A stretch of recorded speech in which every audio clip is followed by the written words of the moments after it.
You've probably heard of Carl Benz, the inventor of the automobile. But have you heard of the woman who stole his car, drove it 66 miles, and single-handedly kickstarted the entire automotive industry? This is the story of Bertha Benz, the ultimate gearhead, marketing genius, and the woman who truly put the world on wheels. Our story starts in 1849. Cecilia Bertha Renger was born into a wealthy family in Pforzheim, Germany. Her father was a master builder, and from a young age, Bertha was fascinated by how things worked. While other girls her age were learning domestic skills, she was drawn to the world of mechanics and technology. Luckily, her forward-thinking family sent her to top-tier boarding schools where she immersed herself in subjects that fueled her passion for innovation. She wasn't just book smart. She had a real practical understanding of engineering. This passion led her to a young, brilliant, but perpetually broke engineer named Carl Benz. They fell in love, but Bertha saw more than just a future husband. She saw a visionary. Carl's early workshop was constantly on the verge of collapse, mainly due to a business partner who was draining all the funds. Bertha knew that if Carl's dream was to survive, this partner had to go. So what did she do? In an incredibly bold move for the time, she used her own dowry money meant for her future security to buy out the partner before she even married Carl. She literally invested her future in his. They married in 1872, and from that day on, Bertha was more than just a supportive wife. She was the unspoken co-founder of Benz and C. Because of restrictive German laws, as a married woman, she couldn't legally hold patents or have her name on the business. But make no mistake, she was the financial backbone, the emotional support, and the strategic mind behind the whole operation. While Carl tinkered and perfected his engine, Bertha managed the finances, raised their 5 children, and kept the dream alive through countless failures and setbacks. Carl was a brilliant inventor, but he was a terrible salesman. He built his masterpiece, the Benz patent motor wagon, but it just sat in his workshop. People saw it as a noisy, smelly, terrifying curiosity. They laughed at it, calling it a horseless carriage that would never replace a good old-fashioned horse. Carl, a perfectionist, became discouraged by the public skepticism and was hesitant to showcase his invention until it was absolutely flawless. Bertha knew that perfection was the enemy of progress. She understood something Carl didn't. People needed to see the car in action. They needed proof that it wasn't just a toy, but a tool that could change their lives. She decided to take matters into her own hands. In the early morning hours of an August day in 1888, while Carl was still asleep, Bertha woke her 2 teenage sons, Eugene and Richard. Without telling her husband and without permission from the authorities, which was illegal, she wheeled the patent motor wagon out of the workshop and onto the road. Her destination?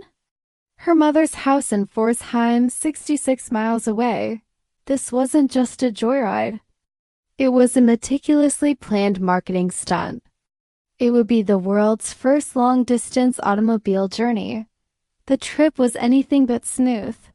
The car had no fuel tank, only a small supply in the carburetor. Soon they ran out of fuel, but Bertha was resourceful. She knew that a cleaning fluid called ligroin sold at apothecaries could power the engine.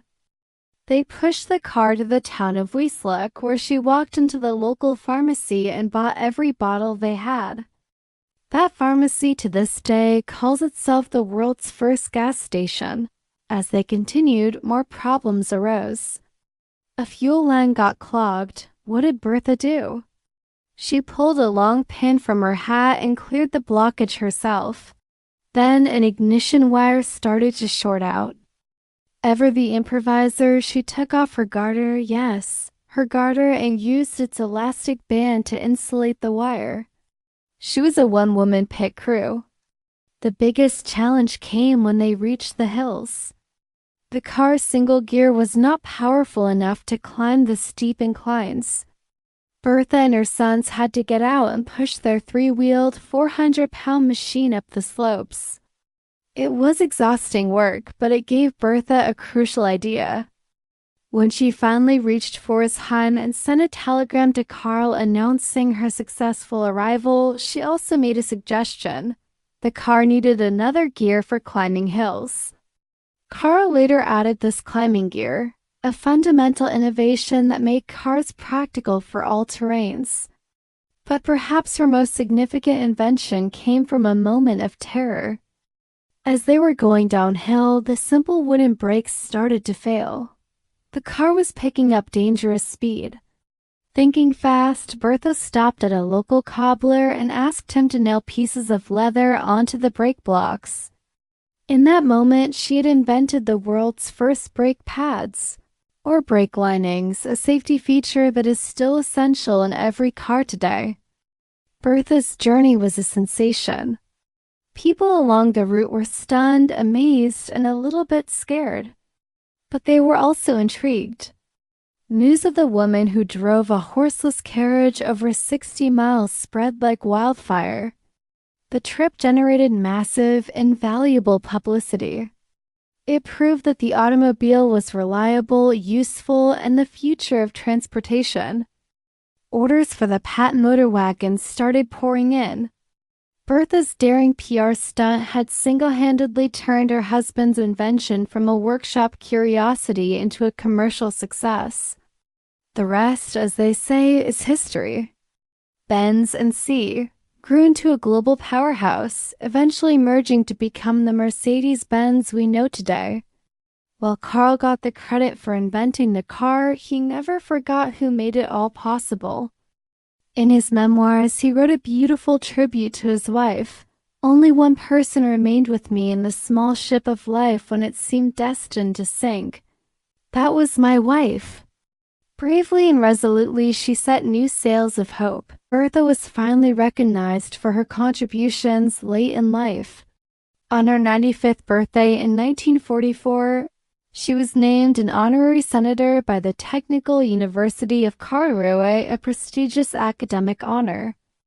She passed away just 2 days later, leaving behind a legacy that is permanently woven into the fabric of our modern world. So next time you get in a car, think of Bertha Benz, the visionary investor, the brilliant engineer, the fearless test driver, and the marketing genius who risked everything to prove a point. She didn't just steal a car. She stole a piece of the future and delivered it to the rest of us. Thank you so much for watching. If you enjoyed this story, please hit that like button and subscribe for more hidden histories. We'll see you in the next one.